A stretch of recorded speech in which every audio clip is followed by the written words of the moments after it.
It was the theme that sparked this enthusiasm, a promise of change.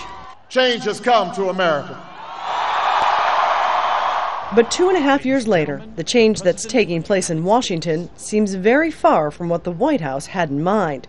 For the very first time in the country's history, the president asked to speak to a joint session of Congress to outline a new jobs plan and was told no.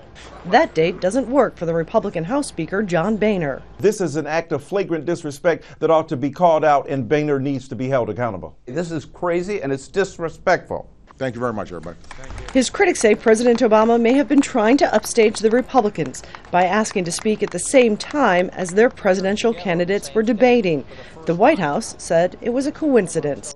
But by agreeing to move the speech to Thursday, the president will now be a kind of pregame show instead of the main event. It coincides with the opening night of American football. Score one for the Republicans. I have never seen this sort of public dissing of a presidential request, nor, frankly, have I seen a presidential request that so clearly was designed to Bigfoot the other party. But some analysts say Mr. Obama has seen more disrespect than any other U.S. president.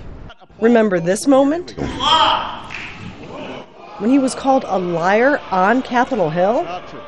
Normally, I would not comment on something like this.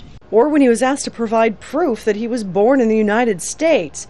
Also, he publicly admitted his phone calls weren't being answered. I've been left at the altar now a couple of times. That impression of weakness is now the focus of the U.S. media's attention. What a debacle. Have you ever seen anything like this? Starting out with Speechgate. Unbelievable. What does it say about your ability to get anything out of this Congress? I mean, you can't work on a scheduling date for a speech. It's irrelevant, and this is small stuff.